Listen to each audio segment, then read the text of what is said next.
Bismillahirrahmanirrahim. Assalamualaikum warahmatullahi wabarakatuh. Alhamdulillahi rabbil alamin. Wassalatu wassalamu ala asyrafil anbiya'i wal mursalin Sayyidina wa nabiyina Muhammadin wa ala alihi wa sahbihi ajma'in. Ashhadu an la ilaha illallah wahdahu la syarika lah, wa ashhadu anna Muhammadan abduhu wa rasuluh. Allahumma la ilma lana illa ma 'allamtana innaka antal alimul hakim. Amma ba'd.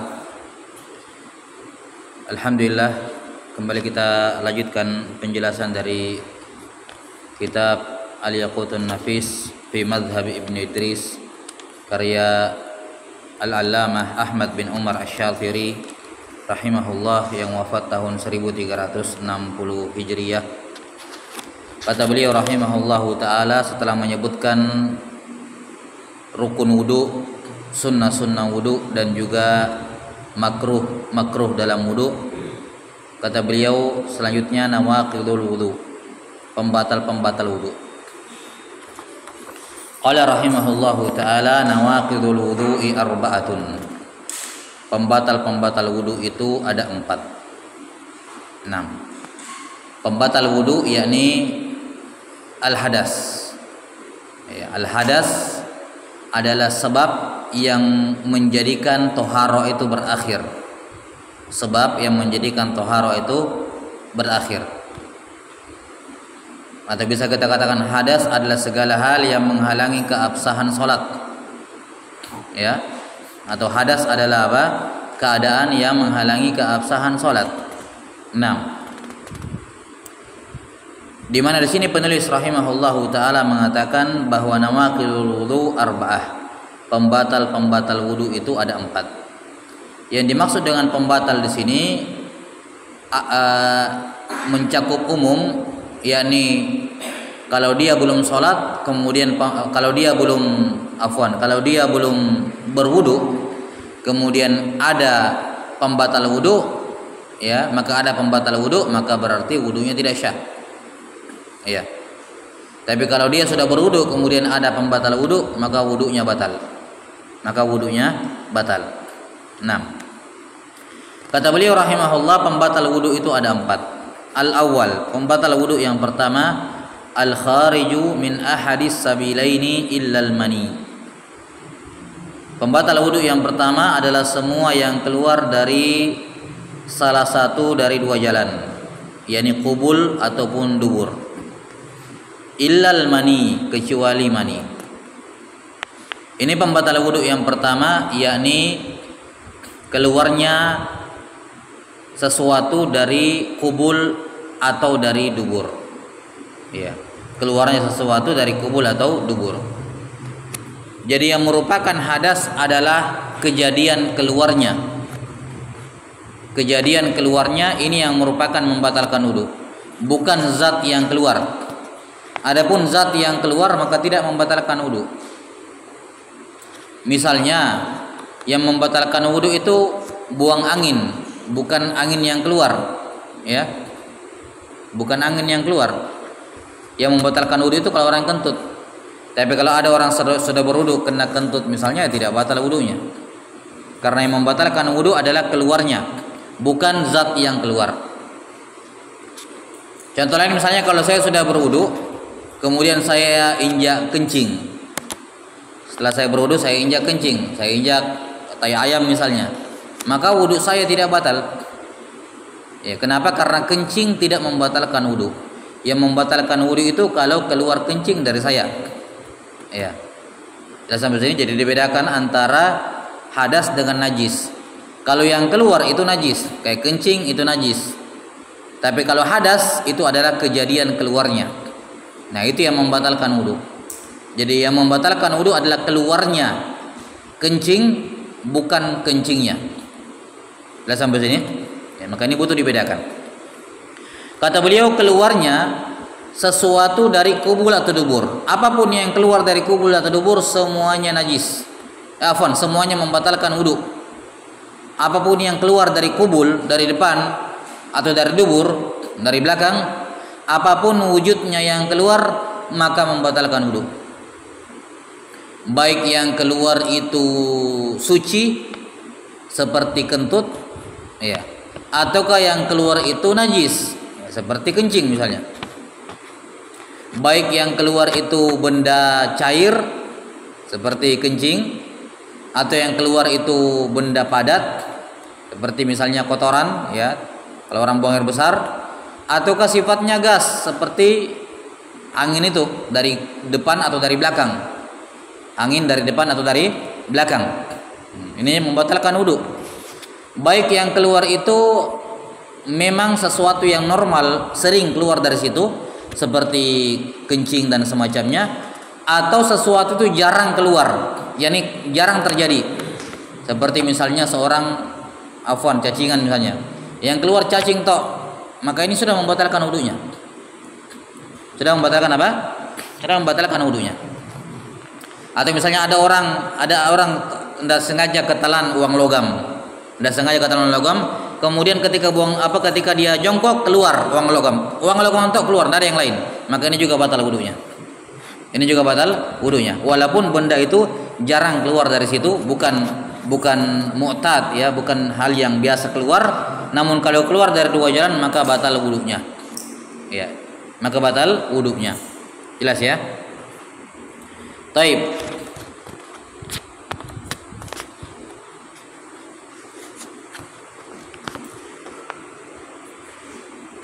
Kemudian beliau rahimahullahu taala mengecualikan satu. Kata beliau kecuali mani. Mani kalau keluar tidak membatalkan wudu. Mani kalau keluar tidak membatalkan wudu. Ya. Yakni tidak membatalkan wudu karena dia terkena hukum yang lebih besar daripada wudu, yaitu mandi junub. Ya, terkena hukum yang lebih besar, yaitu mandi junub. Lagi pula ada dalil spesifik dari Nabi sallallahu alaihi wasallam yang menyuruh untuk mandi. Innamal ma'u minal ma', dalam hadits Abu Sa'id Al-Khudri radhiyallahu an, bahwa air untuk mandi datangnya itu karena keluar air mani. Maka siapa yang keluar mani disuruh mandi, bukan disuruh wudu. Ya, ini menunjukkan bahwasanya keluarnya mani tidak membatalkan Tidak membatalkan wudu. Tapi dia mewajibkan mandi, ya. Kecuali kalau maninya keluar dengan najis, keluar dengan sesuatu yang najis. Misalnya seorang kalau sebelum berhubungan dengan istrinya ada syahwat, ada madhi yang keluar. Madhi itu cairan yang keluar ketika seorang lagi tinggi libidonya, syahwatnya, ya. Jelas ya? Nah, ini hukumnya najis. Madhi kalau keluar membatalkan wudu. Nah, kemudian keluar madhi misalnya, kemudian dia tidak cuci kemaluannya. Dia tidak cuci kemaluannya. Ketika dia tidak cuci kemaluannya, berarti ujung kemaluannya itu najis di situ, karena ada madhi di sekitar situ, di bagian dalamnya. Iya. Maka ketika mani keluar, maka otomatis mani ini pasti keluar bersama dengan madhi yang dia tidak bersihkan. Nah, yang di sini membatalkan wudu. Yang di sini membatalkan wudu. Kenapa? Karena yang keluar bukan mani tok, tapi mani dengan madhi. Jelas sampai sini? Tapi jadi kalau cuma mani tok yang keluar, misalnya ada seorang tidur dalam keadaan duduk tegak. Nanti akan diterangkan tidur dalam keadaan duduk tegak itu tidak membatalkan wudu. Tapi dia mimpi basah ketika tidur sambil duduk. Jelas sampai sini? Maka di sini dia hanya wajib mandi, tidak wajib wudu. Karena wudunya tidak batal, tapi dia wajib mandi. Jelas sampai sini? Atau ada orang misalnya nonton film porno misalnya. Ya. Jelas hukumnya haram. Tapi kalau dia keluar mani gara-gara melihat tok, maka wudunya tidak batal. Yani kalau sebelum itu dia punya wudu misalnya. Wudunya tidak batal, tapi dia wajib mandi. Jelas? Karena keluarnya mani saja tidak membatalkan wudu, namun dia mewajibkan untuk mandi. Jelas ya? Wallahu taala a'lam bissawab. Kemudian mani yang tidak membatalkan wudu adalah kalau yang keluar itu mani dia sendiri. Mani dia sendiri yang keluar dari dirinya. Itu tidak membatalkan wudu. Tapi kalau yang keluar dari dia adalah maninya orang lain, maka batal wudunya. Misalnya seorang perempuan setelah berhubungan dengan suaminya, misalnya dia pergi mandi. Dia pergi mandi. Selesai dia mandi, ini kan di tengah-tengah mandi ada wudhu dan semacamnya ya. Terangkat hadas kecilnya, terangkat hadas besarnya. Setelah dia mandi, selesai mandi, tiba-tiba ada keluar lagi mani dari depan. Ada lagi keluar apa? Mani keluar dari perempuan ini. Nah ini kemungkinan besar mani ini adalah mani apa? Ada campuran mani suaminya. Maka yang seperti ini membatalkan wudhu. Dia wajib mengulang wudhunya. Jelas? Dia wajib mengulangi apanya? Wudhunya. Nah, wallahu taala alam bisawab. Dan kalau itu mani dia, kalau yang keluar itu mani suaminya dengan mani dia ada campur, maka dia wajib mandi ulang kembali, mandi junub kembali. Jelas ya? Ya. Jadi setelah selesai mandi, keluar mani lagi dari perempuan ini, maka kita lihat kalau yang keluar itu apa namanya? Bercampur antara mani dia dengan mani suaminya, maka batal wudhunya karena keluar mani dari dirinya, mani suaminya, dan dia wajib mandi ulang, mandi wajib junub kembali karena keluar mani dia sendiri. Jelas? Wallahu alam bisawab. Nah, ini disebutkan di sini semua yang keluar dari dua jalan maka membatalkan wudhu. Yang dimaksud dengan dua jalan di sini adalah kubul dan dubur. Yani selama kubul dan dubur masih ada, maka itu patokannya. Maka itu apa? Patokannya. Karena itulah semua najis, semua benda suci yang keluar bukan dari dua jalan tidak membatalkan wudhu. Jelas? Semua najis, semua benda suci atau najis yang tidak keluar dari kubul dan dubur tidak membatalkan wudhu. Walaupun mungkin najis, tapi tidak membatalkan wudhu. Contoh, seorang mimisan, darah kalau keluar dari kubul atau dubur batal wudhu. Tapi kalau darah keluar dari hidung tidak membatalkan wudhu, karena itu bukan dua jalan. Nah, sampai sini itu bukan dua jalan. Walaupun darah najis, dia wajib mencuci hidungnya, wajib mencuci sampai ke dalam karena darah najis, dia harus bersihkan. Tapi tidak membatalkan wudhu. Misalnya ada seorang sudah berwudhu, jalan ke masjid, panas matahari, panas sekali, tiba-tiba dia mimisan. Maka di sini wudhunya tidak batal. Dia hanya wajib apa? Mencuci hidungnya dari darah sampai ke dalam, dia harus cuci karena ini najis. Najis itu tidak ditolerir, harus sampai bersih. Iya. Jelas sampai sini? Baik, contoh lain. Ada orang sudah wudhu. Setelah wudhu muntah. Setelah wudhu apa? Muntah. Nanti akan diterangkan masalah muntah ini. Kalau muntahnya itu dari perut, maka itu najis. Muntahnya itu dari perut, maka itu apa? Najis. Tapi kalau orang muntah tidak membatalkan wudhu. Jelas sampai sini? Tidak membatalkan wudhu. Tapi najis, iya najis. Kenapa najis? Karena itu hasil proses metabolisme tubuh yang berubah wujud menjadi satu yang rusak, yang busuk. Sama seperti kalau keluar dari bawah, kan begitu? Iya. Hasil makanan yang sudah di hasil metabolisme tubuh, kalau keluar dari kubul atau dubur batal wudhu. Kenapa? Itu dua lubang, dua jalan. Tapi kalau keluar dari mulut tidak batal wudhu. Tapi najis. Dia hanya butuh apa? Misalnya ada seorang sudah berwudhu, setelah berwudhu misalnya tiba-tiba lewat di tempat sampah bau, dia muntah, sengaja maupun tidak sengaja muntah misalnya, maka apa? Wudhunya tidak batal. Dia hanya wajib berkumur-kumur dan membersihkan apa ya? Bagian dalam mulutnya. Jelas? Baik.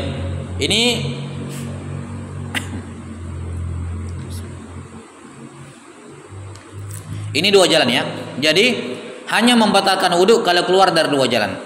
Adapun kalau keluar dari yang lain kayak keluar dari telinga, keluar dari hidung, keluar dari mulut, keluar dari mata, hatta walaupun itu zat najis, maka tidak membatalkan wudhu. Cuman kalau najis wajib dicuci, ya kan? Cuman kalau najis harus dicuci. Nah, masalah berikutnya, bagaimana kalau ada orang kubul dengan duburnya tidak bisa keluar kotoran di situ?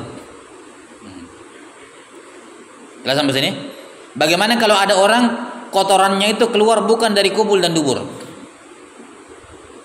Misalnya keluar dari perutnya, dibuat lubang misalnya, ya, atau yang semacamnya. Kalau dia misalnya kentut bukan dari duburnya, tapi dari lubang yang lain dari tubuhnya, apakah membatalkan wudhu atau tidak? Kentutnya bukan dari dua jalan, kencingnya bukan dari kubul dan dubur, dari lubang lain dari tubuhnya, Baik lubang itu lubang alami, memang lubang dari tubuhnya, atau lubang yang dibuat. Apakah membatalkan wudu atau tidak? Kata para ulama, kalau kubul dan dubur aslinya masih terbuka, cuman karena satu dan lain hal dikeluarkan dari lubang yang lain, ya, saya nggak tahu dari sisi medis apakah bisa ada kejadian seperti itu, tapi para fuqaha bahas seperti itu.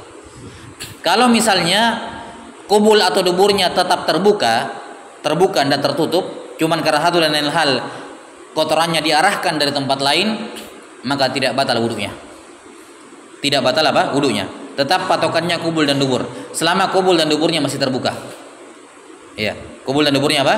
Masih terbuka. Cuman kemudian dialihkan keluar kotorannya itu dari tempat yang lain, dari lubang yang lain dari tubuhnya, maka yang seperti ini tidak batal wudunya. Misalnya afwan, duburnya tidak tertutup, terbuka duburnya, bisa. Tapi karena satu dan lain hal kentutnya dikeluarkan dari lubang yang lain dari tubuhnya, maka yang seperti ini tidak membatalkan wudu. Tidak membatalkan apa? Wudu. Iya. Tapi kalau misalnya kubul dengan duburnya tertutup, kubul atau duburnya apa? Tertutup. Di sini para ulama menyebutkan perincian. Mereka mengatakan kalau kubul dan duburnya tertutup dari asalnya, yakni lahir memang dalam keadaan tertutup, memang bawaan lahir itu kubul dan duburnya tertutup, maka apa?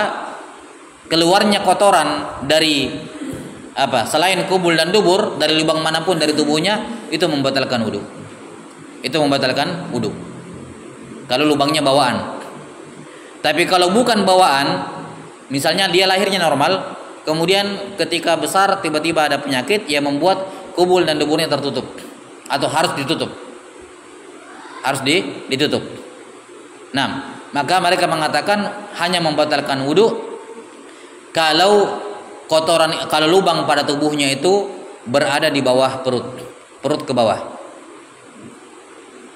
Nah, ini yang biasanya terjadi di kasus medis ya, masalahnya di sini. Ini kadang anggaplah misalnya kencing ditutup misalnya di depan, tertutup di depan karena satu lain hal. Tapi bukan ditutup dari bawaan lahir, ditutup karena masa faktor kesehatan, ditutup dari depan. Kemudian kencingnya dibuatkan lubang lain dari tubuhnya untuk keluar. Nah, ketika dia kencing, apakah wudunya batal atau tidak? Kata para ulama, dilihat tempat lubangnya dari tubuhnya. Kalau tempat lubangnya itu perut ke bawah lubangnya, maka membatalkan wudu. Tapi kalau di atasnya perut, misalnya dari dadanya atau yang semacamnya, maka ini tidak batal wudunya.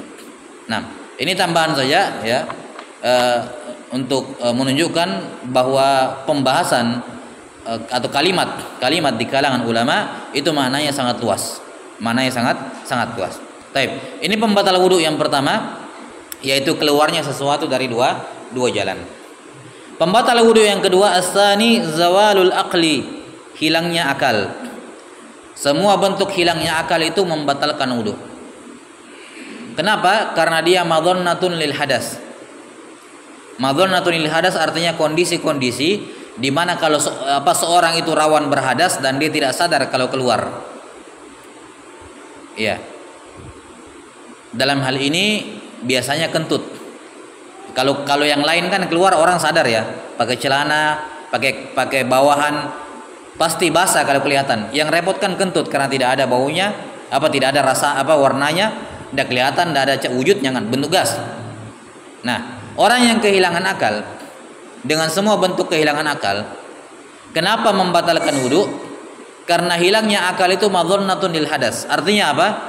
Kondisi-kondisi di mana dia rawan berhadas dan dia tidak sadar kalau dia berhadas.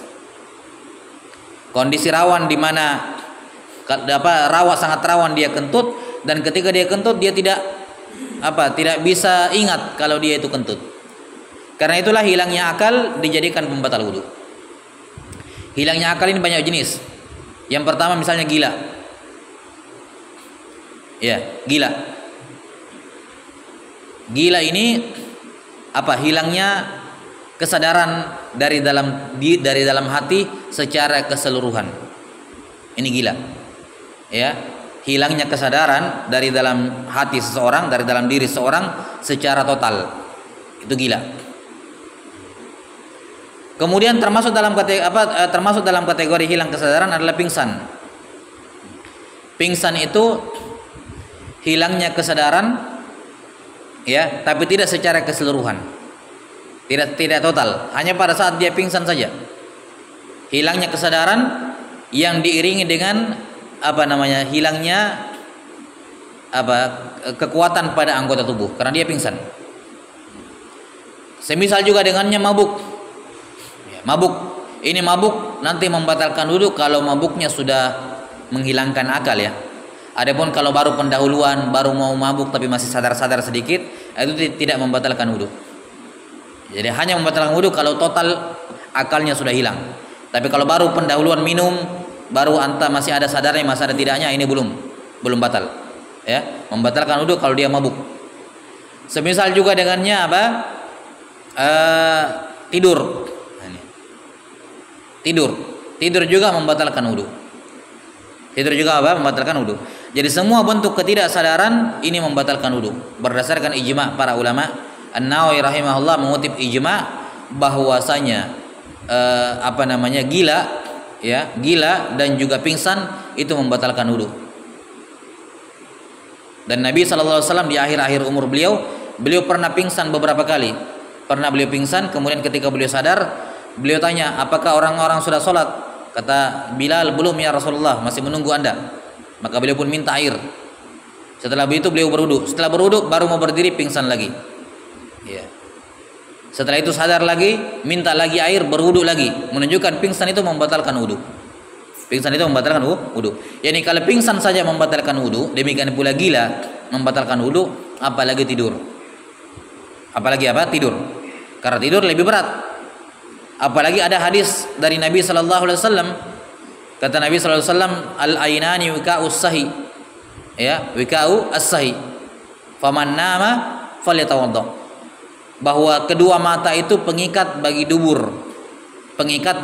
Yani kalau orang masih terbuka matanya, kalau dia mau kentut dia masih bisa tahan. Kenapa? Karena dia rasa. Itu maksudnya. Mata itu pengikat dubur. Maksudnya kalau dia masih terbuka matanya, dia tidak tidur, maka dia masih bisa menahan kalau dia kentut. Karena itulah kapan dia tidur, falyatawadda, hendaknya dia berwudu karena dia tidak bisa menahan, dia tidak tahu kalau keluar. Ya. Nah, maka tidur itu sendiri sebenarnya, ya. Sebenarnya tidur itu sendiri, demikian pula hilangnya kesadaran, bukan bukan pembatal wudu aslinya gitu. Yang membatalkan wudu pada dasarnya adalah karena ketika dia kehilangan kesadaran, ada kemungkinan hadas keluar dan dia tidak sadar. Itu namanya madzunna tadi. Madzunna itu apa? Madzunnatul hadas. Nah, karena itulah kata beliau rahimahullahu taala bahwa semua bentuk kehilangan akal itu itu membatalkan wudu, termasuk tidur. Adapun ngantuk tidak membatalkan wudu. Perbedaan antara ngantuk dengan tidur bisa dilihat dari tanda-tandanya. Kalau ngantuk itu tanda-tandanya dia masih mendengar ucapan di sekitar walaupun dia tidak paham. Masih mendengar ada orang bicara di sekitarnya, khotib masih berkhutbah, dia masih dengar tapi dia tidak paham apa dia dengar. Ini berarti ngantuk, tapi tidak tidur. Adapun tidur tandanya adalah mimpi. Kapan ada mimpi, biar berapa detik tidurnya tapi sudah sempat ada kejadian di kepalanya mimpi, itu sudah tidur namanya. Walaupun cuma beberapa detik. Kadang seorang tidur itu bahkan sepersekian detik, ya, bisa terjadi. Ya. Sepersekian detik tapi kayak ada kejadian, berarti sudah mimpi itu. Nah, ini sudah membatalkan wudu. Sampai sini sudah membatalkan Sudah membatalkan wudu. Taib. Ini perbedaan antara ngantuk dengan tidur. Adapun ngantuk tidak membatalkan wudu, tidur membatalkan wudu. Kemudian kata beliau rahimahullah, illa binaumil mumakkini maq'adahu fi mahalli qu'udihi. Yang tidak membatalkan wudu adalah tidur dalam keadaan mumakkin, dalam keadaan merapatkan pantatnya, panggulnya. Maq'ad itu anggota tubuh yang dipakai duduk, isim alah. Ya, merapatkan tempat duduknya, yakni panggulnya, fi mahalli qu'udihi, merapatkan ke tempat duduknya. Apakah itu kursi atau lantai atau yang semacamnya. di mana tidak ada space antara pantat dia dengan tempat duduknya. Kalau dia duduk rapat seperti ini pantatnya, maka tidak membatalkan wudu. Walaupun tidurnya sambil nyender begini, nyender seperti ini, atau apa namanya, bagaimanapun posisinya, apakah tidur di kursi, tidur di bawah, tidur sambil duduk di kursi, atau tidur sambil duduk di bawah. Intinya kapan dia tidur, tidur dalam keadaan duduk, di mana duduknya itu panggulnya rapat dengan tempat duduknya, maka tidak membatalkan wudu. Kenapa tidak membatalkan wudu? Karena kalau seorang duduk dalam keadaan seperti itu, dalam keadaan rapat pantatnya dengan tempat duduknya, tidak akan mungkin bisa dia kentut, tidak bisa.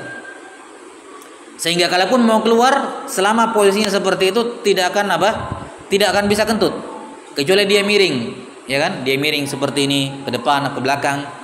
Harus ada jeda sedikit antara duburnya dengan tempat duduknya, baru bisa keluar.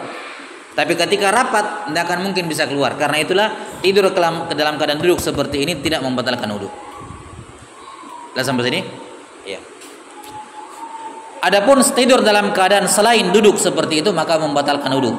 Tidur sambil baring, tidur sambil berdiri, tidur sambil ruku, tidur sambil sujud. Misalnya di sholat lail, lama sholatnya, tidur dia sujud. Tidur dia sambil duduk tasyahud. Duduk tasyahud kan tidak rapat pantat dengan tempat duduk, ya kan? Ya, tasyahud awal maupun akhir tidak rapat. Tidur sambil berdiri, tidur sambil ruku, ini semua membatalkan wudu. Ini semua membatalkan wudu. Kemudian sambil duduk ini hanya berlaku untuk duduk. Adapun yang lain tidak berlaku. Misalnya orang pingsan sambil duduk, tetap batal wudunya. Karena untuk duduk ini hanya khusus untuk tidur tok. Adapun pingsan, mau pingsannya duduk maupun tidak, batal wudu. Gilanya sambil duduk atau tidak, batal wudu. Jelas ya? Jadi duduknya ini hanya berlaku untuk apa? Hanya untuk tidur. 6. Hanya saja para ulama rahimahumullahu taala mengatakan seperti ini. Bahwa orang sebelumnya kenapa tidur sambil duduk itu tidak membatalkan wudu? Selain karena dalil akli tadi ya, logikanya kan tidak bisa kentut dia kalau dia tidur sampai seperti itu.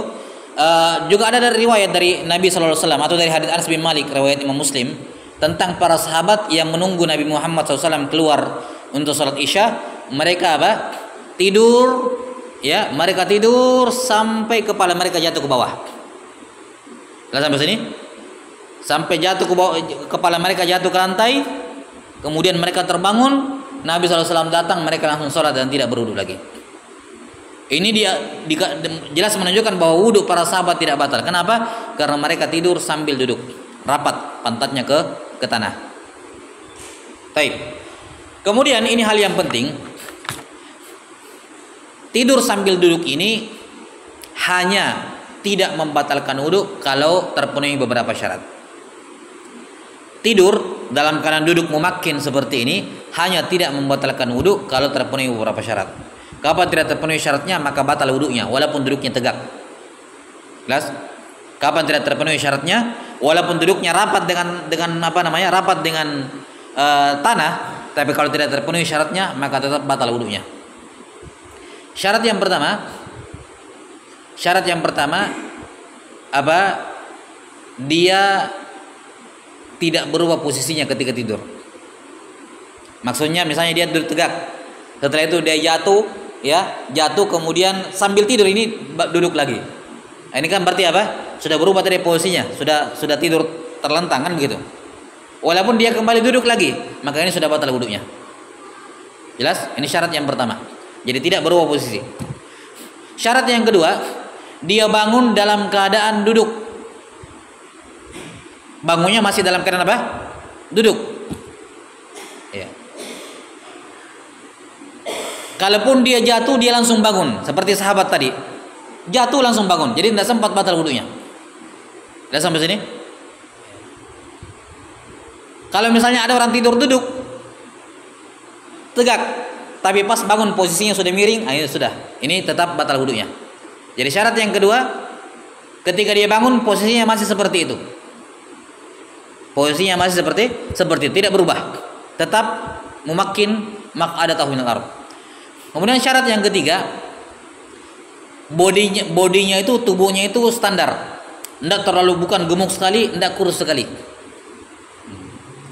Kalau orang kurus sekali, ya misalnya kurus sekali itu yang tulang afwan daging di panggulnya itu tidak ini, jadi biar duduk tegak begini tetap aja apa namanya, ya apa namanya, kayak tepos ya, ya bahasa orang tepos ya.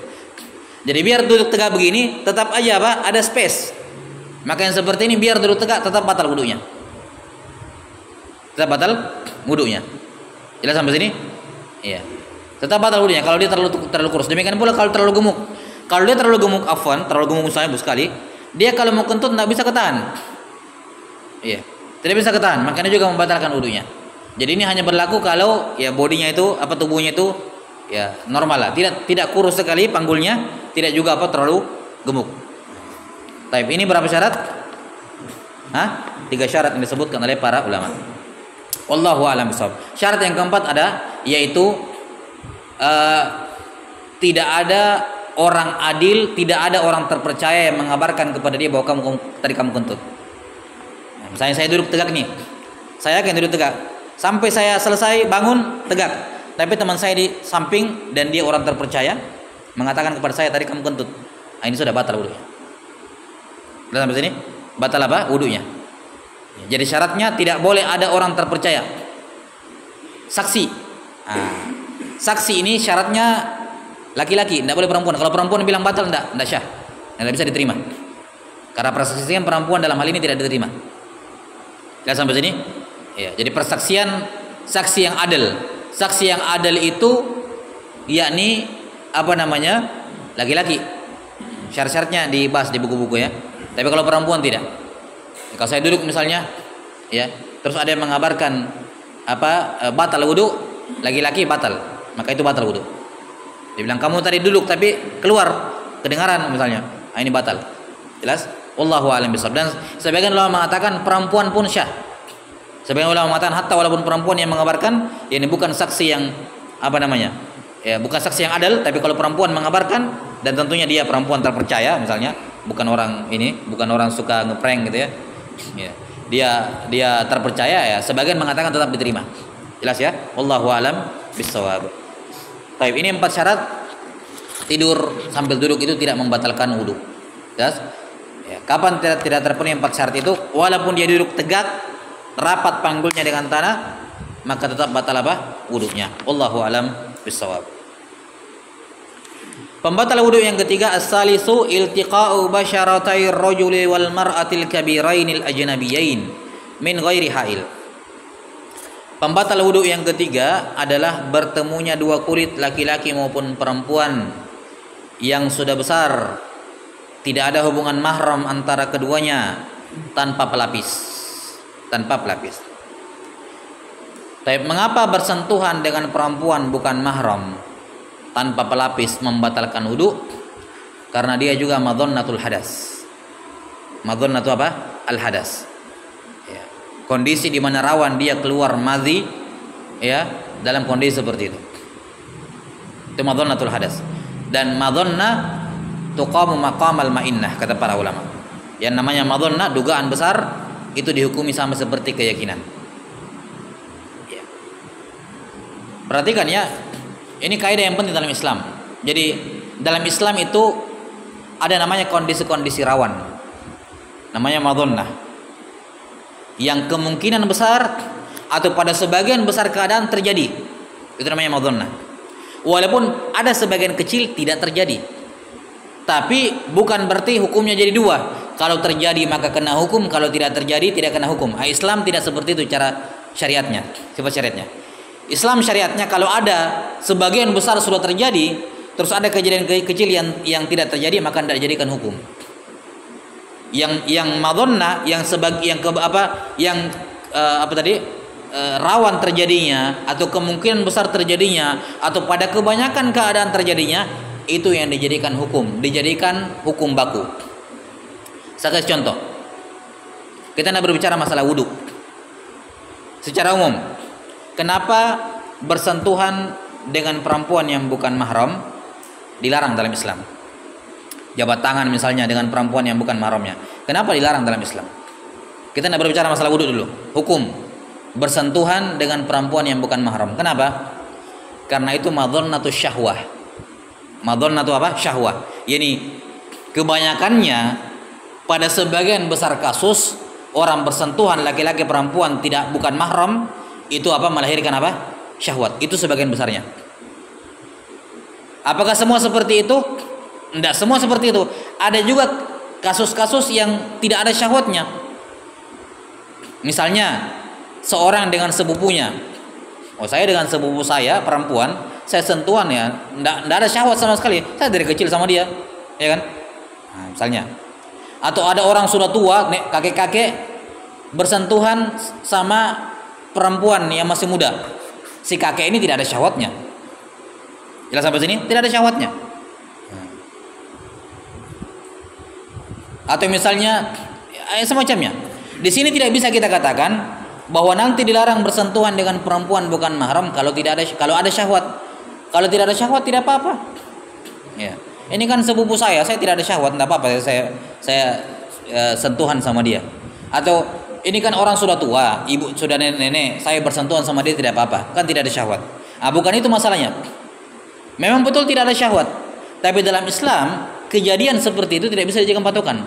Islam yang mengambil hukum apa? Sebagai apa kejadian yang paling besar terjadi, ya, yang kemungkinan besar terjadi, ya, yang rawan terjadi, itu namanya madzannah. Ya. Jelas sampai sini? Karena kalau larangan bersentuhan dengan perempuan hanya dikaitkan dengan harus ada syahwat baru dilarang, maka ya tadi bisa terbuka pintu-pintu yang tidak jelas, kan begitu? Karena bisa jadi sentuhan pertama tidak ada syahwat, boleh, misalnya ya. Yang keduanya ada syahwat, kan begitu. Jadinya terjatuh dalam hal yang dilarang. Maka Islam sifat syariatnya itu preventif, mencegah sebelum terjadinya. Bukan terjadi dulu baru dilarang, kan gitu. Dicegah sebelum terjadi. Itu namanya sadduz dzari'ah dalam Islam. Maka kakek-kakek sentuhan dengan perempuan muda atau laki-laki dengan nenek yang sudah tua, betul tidak ada syahwat, tapi bukan berarti boleh. Bukan berarti boleh. Tetap tidak boleh. Ya, sampai sini walaupun tidak ada syahwatnya. Kenapa? Karena itu kejadian yang bukan madzannah, bukan itu. Ya. Di mana kejadian umumnya adalah laki-laki dengan perempuan bersentuhan tanpa mahram, maka apa? Ada syahwat. Itu yang dijadikan patokan hukum. Jelas? Wallahu a'lam bishawab. Sama seperti di sini bahwa pada kebanyakan keadaan bersentuhan laki-laki dan perempuan tanpa mahram bisa menyebabkan keluarnya madhi. Itu madzannatul syahwat namanya. Karena itulah dihukumi sama seperti syahwat. Ya, wallahu a'lam bishawab. Azan dulu. Saya lupa di sini saya.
Taib. Maka bersentuhan dengan perempuan yang bukan mahram dengan ketentuan yang akan disebutkan nanti ini membatalkan wudu. Berdasarkan firman Allah Subhanahu wa taala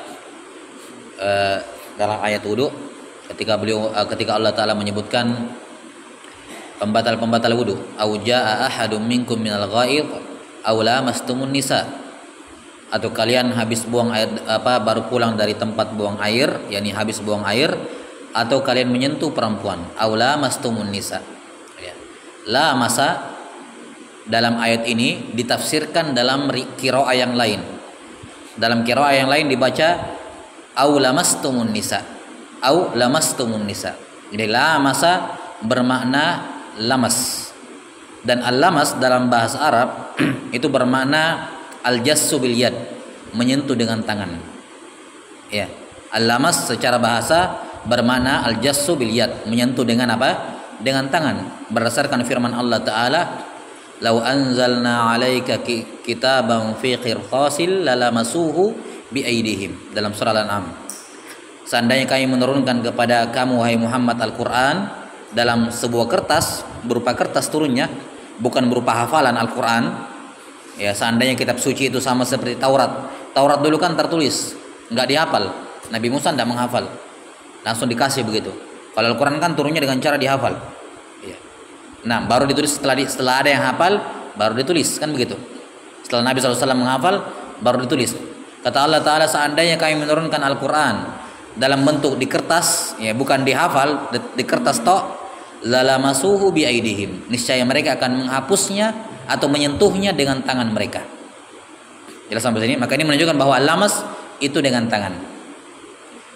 Adapun al-lamas diartikan berhubungan suami istri, ini makna majaz.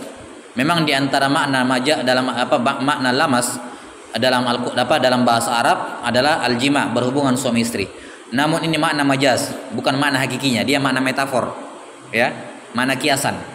Dan kaidahnya bahwa al-aslu fil kalam al-haqiqah, bahwa hukum asal dalam memahami suatu lafaz dalam Al-Quran maupun hadis difahami dengan makna hakikatnya, bukan dengan makna majaznya, bukan makna metafornya. Jelas ya?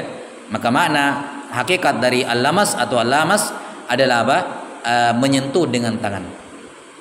Jelas sampai sini? Maka menyentuh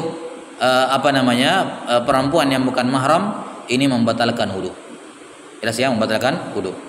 Adapun hadis bahwa Nabi SAW pernah mencium Aisyah radhiyallahu anha, kemudian keluar dan tidak sholat, tidak berwudu lagi, maka ini hadis yang mungkar, ya, hadis yang dhaif dinyatakan mungkar oleh Imam Al-Bukhari rahimahullahu taala, tidak syah. Ya. Demikian pula bahwa Aisyah radhiyallahu anha pernah gelap-gelap, ya, Nabi SAW sementara sholat, Aisyah cari-cari, kemudian tangan beliau sampai kemana? Jatuh ke kedua kaki Nabi SAW ketika beliau sementara sujud. Ini juga tidak menunjukkan bahwa tangan Aisyah bersentuhan dengan kaki Nabi tanpa pelapis. Ya, ada kemungkinan di sini bersentuhannya pakai pelapis.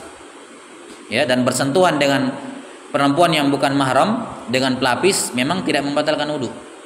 Jadi ya, hadis itu hanya disebutkan bahwa fawaqa'at yadi ala qadamai Rasulullah SAW. Tanganku menyentuh kaki Rasulullah SAW. Dan di sini ada kemungkinan menyentuh pakai pelapis atau menyentuh tidak pelapis. 50-50 kemungkinannya. Jelas ya? Dan kaidahnya dalam fikih, idza tatarraqa fi dalilil ihtimal batala bihil istidlal. Bahwa kalau suatu dalil ada kemungkinannya, ada kemungkinan lain dari dalil tersebut, jadi ada kemungkinan bisa dipakai, ada kemungkinan tidak bisa dipakai, maka tidak bisa berdalil dengan dalil seperti itu karena ada kemungkinan. Yani kalau kamu bisa pakai itu untuk dalil mengatakan membatalkan, yang mengatakan tidak juga bisa menggunakan dalil tersebut karena kemungkinannya sama, kan begitu. Ya. Maka tidak ada satupun hadis yang sahih yang menunjukkan bahwa menyentuh perempuan yang bukan mahram tidak membatalkan wudu kecuali pakai pelapis. Dalam hadis tersebut ada kemungkinan dengan pelapis. Jelas ya? Allahu a'lam bishawab. Kemudian beliau menjelaskan, kita akan terangkan nanti ya, bahwa batalnya wudu karena sentuhan ini hanya membatalkan wudu kalau terpenuhi 5 syarat. Ya, akan diterangkan oleh penulis rahimahullahu taala. Baik, wallahu a'lam bishawab. Nas'alullah ta'ala yu'allimana mimma yanfa'una wa yanfa'ana bima 'allamana innahu waliyyu dzalika wal qadiru alaih. Subhanakallahumma bihamdika asyhadu an la ilaha illa anta astaghfiruka wa atubu ilaik. Sallallahu ala nabiyyina Muhammadin wa ala alihi wasallam.